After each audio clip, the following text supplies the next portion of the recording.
Bien-aimés du Christ, bon dimanche. Je vous souhaite un très bon dimanche. Permettez-moi de vous partager le fruit de ma méditation à ce troisième dimanche du temps de Carême. Le Seigneur soit avec vous. Évangile de Jésus-Christ selon Saint Jean.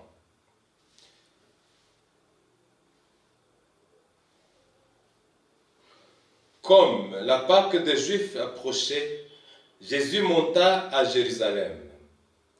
Il trouva installé dans le temple les marchands des bœufs, des brebis et des colombes, et les changèrent. Il fit un fouet avec des cordes, et les chassa tous du temple, ainsi que les brebis et les bœufs. Il jeta par terre la monnaie des changeurs, renversa leur comptoir, et dit aux marchands des colombes: enlevez cela d'ici. Ne faites pas de la maison de mon Père une maison de trafic. Ses disciples se rappelèrent cette parole de l'Écriture: l'amour de ta maison fera mon tourment. Les Juifs l'interpellèrent: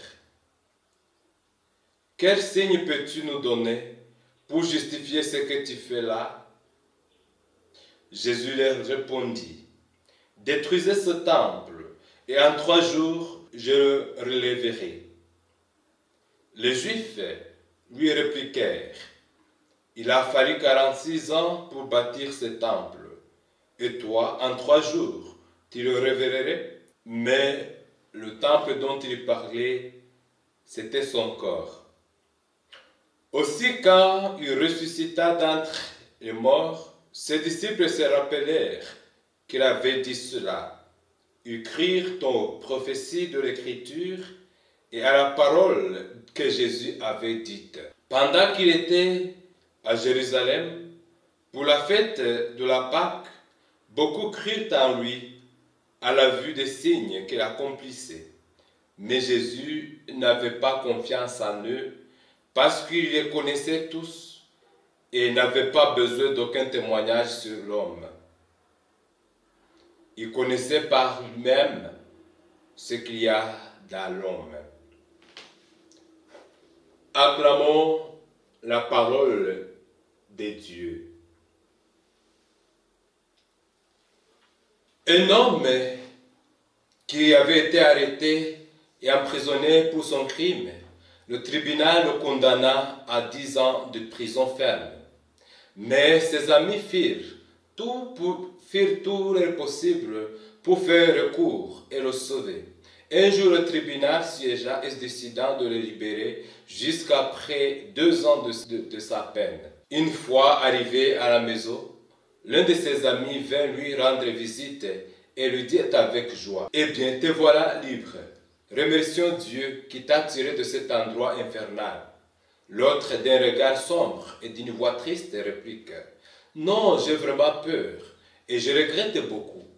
Je ne sais pas ce que je vais faire et devenir, et je ne sais pas me conduire. Par contre, au moins en prison, j'avais quelqu'un pour me réveiller, pour me dire ce que je dois faire pour veiller sur moi. Et maintenant, je me sens perdu. Bien-aimé du Christ, la liberté ou être libre, bien que ce soit la meilleure des choses, n'est pas facile à vivre. Elle implique la responsabilité. C'est parce que nous sommes libres que nous devons être responsables de nos actes, de nos choix et de nos paroles. Si nous n'étions pas créés libres, nous ne pourrions pas pécher. La notion du péché est toujours liée à la liberté. Le bon usage de la liberté nous épargne du péché et du mal en général, et son mauvais usage nous y plonge. Mais parfois nous pensons que ce sont les autres qui doivent nous diriger en tout, même dans nos choix vitaux, et nous donner la liberté comme l'on donne du sérum aux malades. C'est le médecin qui règle tout et s'arrête, et s'il arrête, le malade meurt. Dieu n'a pas voulu agir ainsi envers nous. Il nous a créés libres et il nous veut toujours libres dans notre manière d'agir, de penser, de choisir. il nous a donné la loi de la liberté pour venir à lui dans la confiance, l'amour et l'obéissance, et non dans la peur, l'oppression et la soumission. Il met devant nous la voie de la vie et de la mort. C'est à nous de choisir et d'être responsables de nos choix. La loi de Dieu devient pour les uns un fardeau, une oppression, et pour les autres une expression d'amour et de libération. Bien-aimés du Christ, les lectures que l'Église de notre Mère soumet à notre méditation à ce troisième dimanche du temps de Carême, année B, reviennent toutes sur le sens de la liberté et de la libération de l'homme par Dieu. Dans la première lecture, la liberté nous est offerte par Dieu par le biais de sa loi et de ses commandements qui nous rendent libres de toute forme d'esclave, en l'occurrence celui du péché. La deuxième lecture prouve à suffisance que la crucifixion du Christ nous a valu la liberté car il a triomphé de la mort et a vaincu le péché qui nous retenait captifs. Et l'Évangile nous montre que Jésus, libre de tout jugement des gens, parle et affronte l'iniquité et les déviations des hommes aveuglés par leurs intérêts mesquins et égoïstes au point de manquer du respect pour les lieux saints, notamment le temple de Dieu. Une telle attitude prophétique révèle Jésus comme le vrai libérateur. Dans la première lecture, Dieu nous rappelle qu'il est notre Seigneur, le Seigneur digne de culte et de gloire. Sa fidélité à son alliance le pousse à nous rendre libres de pratiquer ses commandements, source du vrai bonheur. Dieu invite les hommes à se détourner des idoles par le bien des 10 commandements. Le Dieu libre et libérateur veut la libération des hommes, qui leur offre la liberté contre toutes les idoles qui les rendent esclaves. À nous, il demande de respecter ses lois et de reconnaître qu'il est le Seigneur sur notre vie. La loi du Seigneur, qui montre sa sollicitude, est une œuvre de libération et ses commandements clarifient le regard. Cette loi qui implique la liberté et la responsabilité trouve son sens dans l'écoute de la parole de Dieu pour suivre ses commandements, source du vrai bonheur. La deuxième lecture nous prouve que la crucifixion est un signe de la libération.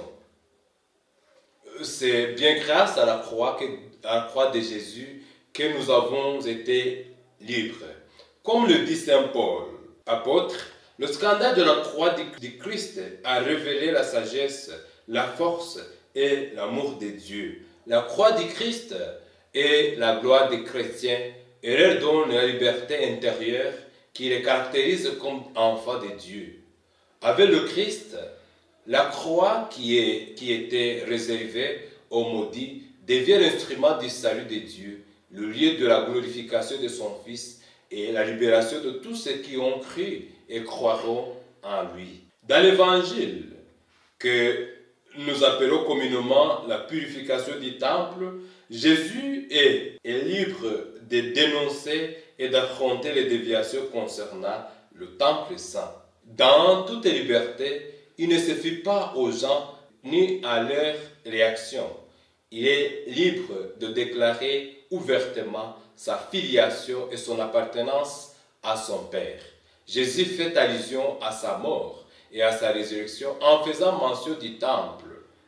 Son corps est le véritable temple qui sera détruit et relevé. Il est le nouveau temple, lieu de la présence de Dieu où il est présent et à travers qui le sacrifice de la croix et le culte digne sont offerts à Dieu. Avec le Christ et grâce à lui, nous devenons aussi les temples vivants dans lesquels Dieu se manifeste. Que Dieu nous purifie de tout péché pour que nous soyons ces temples. Que sa loi nous libère de toute servitude et de tout ce qui nous rend esclaves et entrave notre liberté. Que ces commandements purifient nos regards pour aimer Dieu et nos prochains avec un cœur libre et libéré. De là, nos cœurs seront des temples vivants et purifiés par la présence de Dieu. bien-aimés du Christ, merci pour votre aimable attention. Je souhaite à tous et à toutes bon dimanche. Le Seigneur soit avec vous. Que Dieu Tout-Puissant, bon, amour et miséricordieux vous bénisse et vous protège, le Père, le Fils et le Saint-Esprit. Amen.